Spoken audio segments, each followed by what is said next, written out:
Bonjour les Itata et soyez les bienvenus dans votre rendez-vous avec l'actualité. Écoutez ça, en ce début d'année 2023, la ville du Diamant a décidé d'organiser des manifestations en faveur de la culture. Et pour nous en parler, nous recevons aujourd'hui le responsable du service culturel de la ville, monsieur Joël Pécaume. Bonjour. Bien, bonjour. Comment allez-vous? Bien, ça va. Bienvenue dans Écoutez ça. Je vous remercie et j'envoie un bonjour à tous les téléspectateurs qui nous regardent. Les téléspectatrices. téléspectatrices Alors, aussi, vous ça. êtes parmi nous pour nous parler notamment de deux événements qui ont lieu là, ce vendredi, ainsi que vendredi qui suit, le 3 février. Le premier concernant un pont culturel entre la ville de Cocody et la ville du Diamant. Est-ce que vous pouvez nous présenter un petit peu la démarche de ce mémorandum? C'est cela. Alors, le pont culturel, c'est la signature du mémorandum d'entente entre Cocody de la Côte d'Ivoire et la ville du Diamant. Ça, c'est une première chose. Et le maire Guy Toussé a pu mettre en place ce projet avec la collaboration de l'association Adinkra internationale qui mène des actions en faveur de la promotion de la culture africaine et afrodescendance. Donc, c'est sur le plan international. Alors, quelle est la genèse de ce projet? D'où vient l'idée? Alors, c'est le maire. Comme je vous expliquais, il a eu cette rencontre avec l'association Adinkra qui a débouché sur ce projet-là, et ça a commencé depuis le mois de mai, puisque le maire de la ville du Diamant, M. Toussé, s'est rendu en Cocody, Côte d'Ivoire. Et aujourd'hui, il rend l'appareil justement au maire de Cocody, M. Jean-Marc Yassé, qui sera des nôtres avec son équipe. Alors, qu'est-ce que vous attendez? Avec sa délégation. Ça va être très très bien. Et puis, qu'est-ce que vous attendez de ce projet, justement? Un échange, que le public martiniquais puisse venir à la rencontre de ses élus et échanger sur les pratiques, le pays, la culture, de manière générale? C'est tout cela, c'est vraiment un gros échange, non seulement culturel, mais ça veut dire que c'est un échange aussi, parce qu'en fait, il y a la culture, il y a aussi tout ce qui est le sport, la gouvernance. La gouvernance, c'est toutes ces choses-là, c'est ces échanges-là qui vont être fructueux, à mon avis, par rapport à cette rencontre-là. Alors, les personnes qui habitent au Diamant, et même les personnes extérieures au Diamant, genre des habitants, peuvent venir et se rendre à la salle où aura lieu cette rencontre pour pouvoir rencontrer ces personnes. Alors, le maire et son conseil municipal invitent toute la population, tous les gens qui peuvent venir assister à ce grand moment. Ok. Alors, vous attendez à peu près combien de personnes? Vous avez une petite idée? Je ne peux pas vous dire, mais je sais qu'on attend, le maire a fait en sorte qu'il puisse recevoir tous les gens qui viendront prendre part à cette manifestation. Mais ça se veut être une fête très populaire. D'ailleurs, vous avez voulu faire un événement festif en ayant plusieurs temps, avec des lectures, des contes, de la danse. Est-ce que vous pouvez nous présenter cette démarche? Alors, exactement, donc l'illustration, vous êtes en train de me parler de l'illustration, c'est vrai que nous aurons un conteur, Jean-Claude Duverger, qu'on ne présente plus. On aura aussi la Soso, au niveau du chant et la mise en espace. Nous aurons aussi Christian Valéjo, Grand Tambouillet, martiniquais, et puis nous aurons aussi de la danse contemporaine avec mademoiselle Orsiné, Jessica Orsiné, et aussi Marilène Valéjo. Donc là, et même les artistes entre eux vont se rencontrer, hein. Peut-être qu'ils se connaissent déjà, mais c'est vraiment un apport complémentaire de différents pans de l'art auxquels la ville du Diamant est très attachée. Et puis en espérant peut-être sensibiliser votre population à des choses qu'ils n'ont pas encore entendues et jamais vues. Voilà, c'est ça. Et puis à un certain moment de la soirée, on va avoir le moment de la signature entre monsieur le maire Toussé et monsieur le maire de Cocody, monsieur Jean-Marc Yassé. Et ensuite, nous avons quand même une mini-conférence, débat animé par Myriam Moïse, la fabrique décoloniale. C'est voilà, c'est ça, maître de conférence à l'Université des Antilles. Et puis les âmes miraculeuses, c'est une chorégraphie de Muriel Bedeau. Mais qu'on ne présente plus aussi, qui voilà, est très connu et qui arrive à rendre par ses gestes une musique, un texte, et puis aussi qui va répondre à la conférence. C'est cela. Donc ça va vraiment être quelque chose d'enrichissant auquel tous les Martiniquais sont invités. Est-ce que vous pouvez rappeler le lieu, la salle et l'heure, s'il vous plaît? Alors, c'est le vendredi 27 janvier 2023 à 19h. C'est à la salle Gaby Durand, c'est à l'étage de l'hôtel de ville. Et ça va durer pendant toute la soirée? Oui, puisque c'est à partir de 19h. Et ça s'inscrit, donc ces festivités s'inscrivent aussi dans une fête patronale. Exactement. Ce sont des temps forts qui s'inscrivent dans le cadre de la fête patronale, puisque notre fête patronale, elle commence... non, elle a déjà commencé en fait. Mais c'est dans le cadre de la fête patronale, puisque l'ouverture officielle de la fête patronale, ça va être le 29 janvier, ça va être le dimanche. Ok, Voilà. donc il y aura ce premier temps, et puis la semaine qui suit, le vendredi début février, le premier vendredi de février, nous aurons une deuxième thématique où là vous rendez hommage. Oui, on va rendre hommage à M. Armand Nicolas, qui est un professeur, un historien émérite, je dirais. Et puis, il a révélé l'existence du 22 mai martiniquais par ses écrits. Et puis, il a contribué, je peux dire ça comme ça, à l'éveil de conscience du peuple martiniquais. Mais c'est un militant. Il a défendu ses idées toute sa vie. Exactement. Et puis, au-delà de ça aussi, il aimait la transmission. En histoire, c'était un professeur d'histoire. Il a fait ça, il était passionné. Et pourquoi vous avez choisi ce personnage? C'est parce qu'il vous a légué ça vous a des richesses. Ah ben oui, ça veut dire qu'il a légué 300 pièces amérindiennes qu'il a lui-même récoltées au quartier d'Isaac, au diamant. Donc en fait, c'est pour lui dire merci pour tout ce qu'il a fait, et pour ce geste aussi qu'il a fait. Et puis respect, M. Armand Nicolas, l'honneur, et puis respect, M. Armand Nicolas. Et ces pièces-là, pour le public, où peuvent-ils les voir actuellement? Elles sont dans un musée? Alors voilà, nous avons le musée, c'est l'espace muséographique Bernard David. Donc les gens vont pouvoir justement aller voir ces pièces, regarder ce que M. Armand Nicolas nous a légué.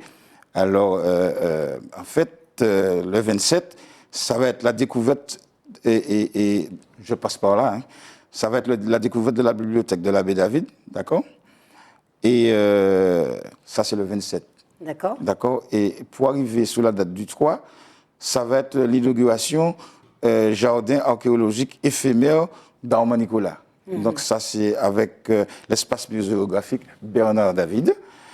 Et après ça, à partir de 20h, nous aurons un spectacle vivant.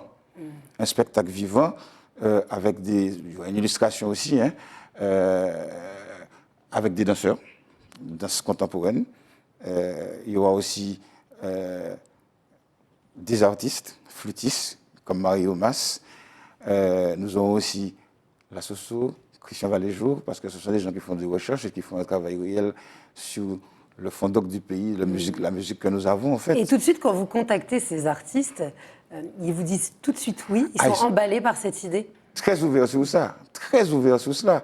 Et justement, même là aussi, pour la mise en espace, ces artistes sont venus pour pouvoir travailler, pour nous permettre d'émanciper ce travail-là. Ah mais oui, c'est ça. Sachant que chacun est différent et complémentaire par rapport à l'autre, donc c'est vraiment un lieu très riche pour vous d'avoir plusieurs pans de la culture martiniquaise. Et je parle de danse contemporaine, je parle de... C'est une très grande danseuse et qui va faire ce travail-là avec nous, c'est Josiane Antouel. Qui connaît ce genre de travail et qui va justement nous gratifier de quelque chose d'excellence. Alors, après une arrivée sur vraiment un événement culturel au sens historique du terme, ensuite il y aura la danse, des prestations, et puis un temps fort dans la soirée, c'est un témoignage. Et pas n'importe quel témoignage, exactement. Puisque vous avez la grande chance d'avoir la fille d'Armand qui va se rendre sur place pour pouvoir témoigner. Isabelle Nicolas. Oui. Vous savez très bien que faire un hommage à une personne, à un être humain, c'est normal de passer par la famille. Il faut l'accord de la famille pour faire tout ça. Donc, tout ce travail a été fait et nous remercions encore Madame Isabelle Nicolas. Alors, on va un petit peu spoiler, je suis curieuse. Elle va revenir sur l'histoire de son père, elle va parler de ses sentiments. Elle a construit, ça va être la surprise pour vous aussi, ou vous l'avez construit ça va être la surprise, on va dire cela comme ça, mais elle sera présente.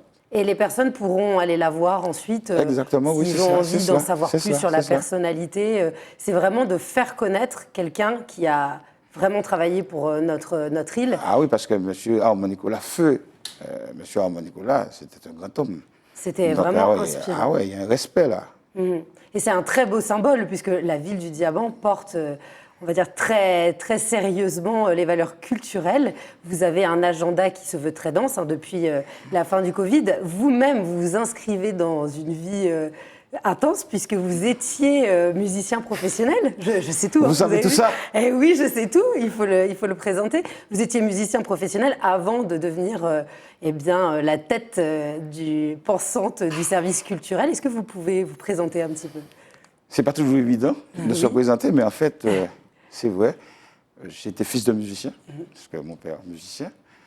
Et chemin faisant, je me suis adonné un petit peu à la musique. Et j'ai commencé à travailler au départ au Parc Floral. Ça veut dire que je suis allé voir des professeurs pour pouvoir m'apprendre à lire la musique. Donc, je fais un clin d'œil à M. Nicole Bernard. Ce sont des gens avec qui j'ai travaillé. Et puis ensuite, en continuant comme ça, je me suis retrouvé à travailler avec des artistes forts du pays. Parce que j'ai quand même travaillé avec Maxilla. Nous avons fait le Festival international de jazz de Montréal. Et nous avons fait aussi Victoriaville. Donc, ce sont des endroits où nous sommes passés. Et nous avons fait découvrir notre patrimoine musical martiniquais dans ces pays-là. Il n'y a pas que là. Aussi, j'ai pu participer à un festival à la Louisiane, à Lafayette, avec Feu, Dieu des Ormeaux. Puis après ça, je me suis retrouvé à travailler avec Eugène Monard dans le dernier groupe qu'il avait. Ça veut dire que j'étais le plus jeune, il n'y avait que des magnifiques souvenirs. Ah oui, et puis ce sont des magnifiques souvenirs. Et puis bon, j'ai beaucoup appris avec eux. Donc, et faire de la musique et puis sortir, d'aller dans les festivals, ça permet de rencontrer d'autres artistes. Ça m'a permis de m'émanciper à travers tout ce que j'ai. Ah oui, et puis finalement, cette reconversion au sein du service culturel de la mairie s'est un peu imposée d'elle-même. C'est une certaine logique que vous avez glissée. Ça s'est fait de manière normale. À un certain moment, j'ai posé mes valises. Et finalement, je suis dans la commune, donc j'ai apporté mon savoir et aussi mon carnet d'adresse à travers tout ça. Oui, parce que c'est du réseautage, hein. C'est exactement ça.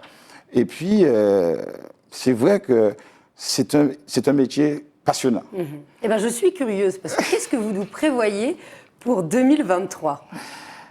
Alors, ce que j'ai envie de dire, c'est que la ville du Diamant est en train de prendre sa place dans le paysage culturel martiniquais grâce à M. Gauthier, c'est lui le maire de la ville. Et d'ailleurs, nous invitons tous les artistes de renom à pouvoir venir s'exprimer à la ville du Diamant. C'est vrai que nous avons des événementiels, nous avons la fête patronale, nous avons le 22 mai, nous avons, à un certain moment, il y a eu la fête du Rocher.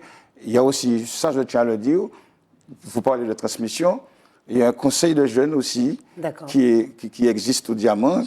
Et ce conseil de jeunes, c'est tout pour le développement de la citoyenneté, de la jeunesse, et justement qui sont à l'aise pour parler avec d'autres jeunes, parce qu'on a besoin de ça, de souffle nouveau pour nous permettre de pouvoir émerger. Vous mettez en valeur l'histoire et vous êtes le trait d'union avec aussi le futur. Et toute cette connaissance de la jeunesse qui arrive et qui a envie de se réapproprier sa propre histoire et la valoriser. C'est ça. Et puis, la vision future, c'est aussi pouvoir mettre des ateliers artistiques. Mais tout cela ne peut se faire qu'avec la collaboration avec le DAC, la Direction des Affaires Culturelles. Il y a cela. Et puis, deuxième chose que nous souhaitons, c'est avec la Triumph, je pense à mon ami Manuel Césaire, c'est de pouvoir décentraliser, ça veut dire pouvoir des spectacles qui se font là, les faire de décentraliser vers le Diamant, que ce soit du théâtre, que ce soit du jazz, que ce soit de la musique, ce qui est déjà que ce soit de la peinture, que ce soit le côté c'est artistique, c'est tout cela, quoi. D'accord. Donc je crois qu'aujourd'hui, pour démocratiser, rendre l'accès plus facile vers des populations qui n'iraient pas forcément. Exactement, parce que c'est vrai que la ville du Diamant, c'est une ville balnéaire par excellence. Mais là, nous sommes en train de développer le côté culturel, parce qu'en fait, culturellement, le Diamant, c'est une ville qui est très riche. Il y a beaucoup de choses qui se sont passées sur le Diamant. Bien sûr. Vous voyez ce qui s'est passé du côté de l'Escafort au Cap 110. Il y a tout cela. Mais il n'y a pas que ça. Il y a aussi des artistes, il y a des peintres qui ont fait des travaux. Je pense à Feu, M. Jules Vécourt. Et puis, j'ai une pensée pour M. Henri Brivel. C'est lui qui a construit le bois enflé. Il a pratiquement fait le tour du monde avec le bois enflé.